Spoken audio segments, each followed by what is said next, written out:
కర్ణుడు చాలా గొప్పవాడు, చాలా మంచివాడు కూడా. కానీ తప్పని పరిస్థితులు, ఏదో చెవిలో జోడిగల గీ గీ గీ గీ అని కొంత పెడుతుంటే మనం చాలాసార్లు చూస్తుంటాం మేక కథలు అవిని. సో ఏదైనా చేయగలరు, మసిపూసి మారేడిగా చేయగలరు. ఒక ముగ్గురు నలుగురు కలిపి ఇది కాదు అది అమ్మిని తుమ్మిని అమ్మి చెయ్యొచ్చు. సో ఆ రకంగానే వైఎస్ఆర్సీపీలో ఒక టీం తయారైంది 2019 నుంచి 24 వరకు. వాళ్ళు జగన్మోహన్ రెడ్డి గారి మెప్పు కోసం ఇష్టం వచ్చినట్లుగా మాట్లాడారు. బయట వస్తున్న టాకు సర్వత్రా వినిపిస్తున్నది ఇదే. జగన్మోహన్ రెడ్డి గారిని మెప్పించడానికి, ఆయన దగ్గర పదవులు తెప్పించుకోవడానికి మాట్లాడిన మాటలు. వీటిని డైరెక్ట్గా చెప్పాలి అంటే వాడుక భాషలో నోటి దూల మాటలు, దురద అందం. జర్నలిస్ట్గా అలాంటివి నేను అనడం కూడా కొద్దిగా ఇబ్బందికరంగా ఉంది. నోటి దురద. సో ఈ నోటి దురద మాటలు ఈరోజు 11కి తీసుకొచ్చినాయి. ఒక బలమైన 151 నియోజకవర్గాలని కైవసం చేసుకుని సింగిల్ హ్యాండ్తో కైవసం చేసుకున్న వ్యక్తి ఈరోజు 11కి సీట్లతోటి ప్రతిపక్ష హోదా కూడా కోల్పోయి కూర్చోవలసిన పరిస్థితి వచ్చింది. ఆ 11 మందిలో డబుల్ డిజిట్ ఉంటుందో సింగిల్ డిజిట్ ఉంటుందో తెలియదు. ఎందుకంటే 5 సంవత్సరాలు తట్టుకొని నిలబడలేరు. అంత పవర్ఫుల్ 164 సీట్లతో ఉన్న ఆ పార్టీతోటి పోటీ చేయలేరు. సో ఏం చేయాలి? అసెంబ్లీకి వెళ్ళాలా? వెళ్ళలేరు. వెళితే ఊరుకుంటారా? ఎట్టి పరిస్థితుల్లోనూ ఊరుకోరు. ఎందుకు ఊరుకోరు అంటే గత అసెంబ్లీ సెషన్స్ మనకు చూస్తే ఆ చరిత్ర అంతా కనిపిస్తుంటుంది. ఎవరికి నచ్చినట్లు వాళ్ళు విచ్చలవిడిగా, అసలు ఒక వయసుకి విలువ లేదు, ఒక సభకి విలువ లేదు, కోట్లాది మంది ప్రజలు చూస్తున్నారన్నా పట్టించుకోరు. అతి జిగుప్సాకరంగా, అతి అసహ్యంగా, అతి నీచంగా, అంటే ఇది మాట్లాడడానికి ఇంక పదాలే ఉండవు డిక్షనరీలోని. అంత దారుణమైన అబ్యూజ్డ్ లాంగ్వేజ్తో బడి తెగించారు. అది ఎవరు చేసినా తప్పే. ఈసారి అసెంబ్లీ సెషన్స్ నడిచినప్పుడు వీళ్ళు చేసినా తప్పే. తెలంగాణలో కూడా మనం చూసాం దానం గారు, ఆయన మాట్లాడడం అంటే అసలు ఎటు తీసుకువెళ్తున్నారు? రాజకీయ నాయకులు అంటే ఏమైనా కొమ్ములు ఏమైనా కొత్తగా వస్తాయా? వాళ్ళు ఏది చెప్తే అది వినాలా? వాళ్ళు ఎవరిని తిడితే వాళ్ళు పడాలా? ఎవరిని కొడితే వాళ్ళు భరించాలా? ఎవడ జాగీరిది? నీకు ఆ పదవి ఎక్కడి నుంచి వచ్చింది? ఎవరి భిక్ష?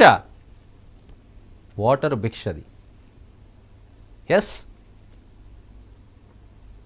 సరే, నువ్విచ్చే తాయిలాలు అవనియండి, లేకపోతే మీరు ఇచ్చే ఆ బుడ్డులో అవనియండి, లేకపోతే మీరు ఇచ్చే బిర్యానీ ప్యాకెట్లో అవనియండి, వాడికి ఆశపడి కొంతమంది చేయొచ్చేమో ఓట్లు. కానీ మిగతా వాళ్ళందరూ కూడా వాళ్ళు దయచేసి మీకు వేస్తే, అందులో వేస్తే, ఈవీఎంలో నొక్కితే మీకు ఈ బతుకు. లేకపోతే నువ్వు ఎక్కడున్నావు, నీ తరతరాలు ఎక్కడున్నాయి, నీ సామ్రాజ్యం ఎక్కడుంది? ఏమైంది సామ్రాజ్యం అంతా? చరిత్ర కనిపించట్లేదా? సుదీర్ఘమైన కాంగ్రెస్ పార్టీ, గాంధీలో ఒక ఏలిన పార్టీ ఈరోజు ఏమైంది? 2 సార్లు ఓటమి పాలి. గాంధీ వారసుడు రాహుల్ గాంధీ గారు కూడా ఈరోజు పార్టీ నిలబెట్టుకోలేని పరిస్థితి. 2 స్థానాలున్న బీజేపీ ఈరోజు దేశాన్ని 10 సంవత్సరాల నుంచి వెళ్తుంది, ఇంకొక 5 సంవత్సరాలు వెళ్తుంది. ఇంకా తర్వాత పరిస్థితి ఏమో తెలియదు, 29 ఎలా ఉంటుందని. సో ఏది శాశ్వతం? అందరూ చదువుకున్న వాళ్ళే, ఎంతో కొంత విజ్ఞత కలిగిన వాళ్ళే కదా. మనుషుల్లా కాకుండా వేరే జాతి నుంచి వచ్చిన వాళ్ళలాగా, వేరే గ్రహాంతర వాసుల్లాగా, లేకపోతే వేరే అనడానికి కూడా నాకు చాలా చెప్పలేకపోతున్నాను, వర్ణించలేకపోతున్నాను వీళ్ళు గొప్పతనాలు, వీళ్ళు నోటి దురద మాటలోని. అది ఎవరు చేసినా, తెలుగుదేశం పార్టీ ఆనాడు చేసినా, బుద్ధా వెంకన్న గారో, లేకపోతే అచ్చెన్నాయుడు గారో, లేకపోతే ఇంకొకరో వాళ్ళు చేసినా తప్పే.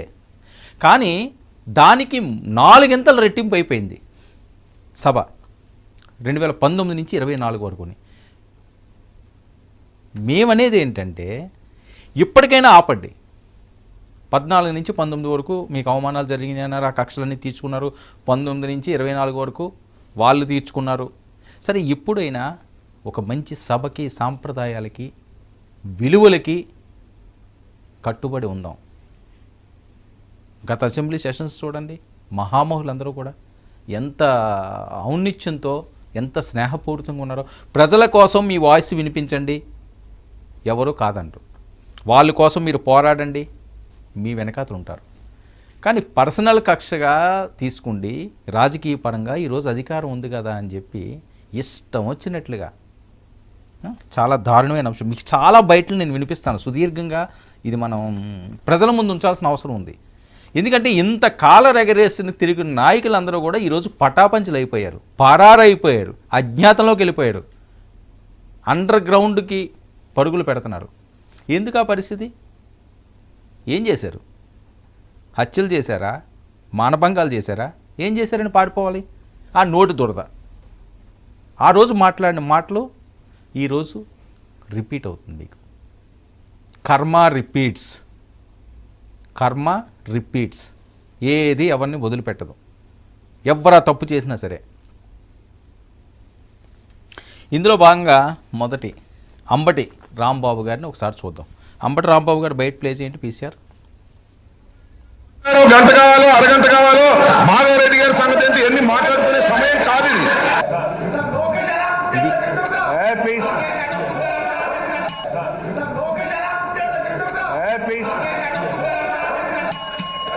Chandrasekhar Reddy please please please. ఇది అంబటి రాంబాబు గారు. ఆయనది ఏదో ఓ ఫోన్ వైరల్ అయ్యింది.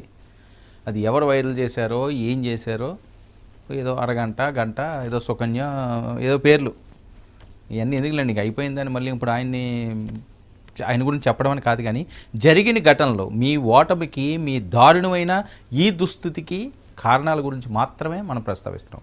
ఆయన ఆ రోజు ఎవరో మాధవరెడ్డి గారిని వీళ్ళని ఇన్వాల్వ్ చేసి నిండు సభలో మన కుటుంబ సభ్యులను ఎందుకండి లాగుతారు? నీకేమైనా పగ ఉన్నది, కోపం ఉన్నది, ఆ రోజు నువ్వు తీర్చుకో. అది కూడా తప్పే, అది కూడా తప్పే. సరే, ఇంక నీకు ఆగదు, ఆ దురద ఆగదు. దురద ఉన్నప్పుడు ఏం చేయాలి? గోక్కోవాలి. ఆ నాలికి దురద పెట్టినప్పుడు ఎవరినో అనాలి, అనియాలి. అనేశారు. ఆడపిల్లలను కూడా తీసుకొస్తారా? తల్లి వయసున్న వాళ్ళని కూడా రోడ్డు మీదకి లాగుతారా? ఎవరెవరికో లేనిపోని సంబంధాలన్నీ అంటకడతారా? ఇదేమి సంస్కృతి? ఇన్ని కోట్ల మందికి మీకు ప్రతినిధులండి. ఒక మీ ఇంటికి కాదు కదా మీరు ప్రతినిధి, మీ ఇంటికి కాదు మీరు యజమాని. ఒక రాష్ట్రంలో కోట్లాది మందికి మీకు అధికారం ఇచ్చి ఆ కుర్చీలో కూర్చోబెట్టి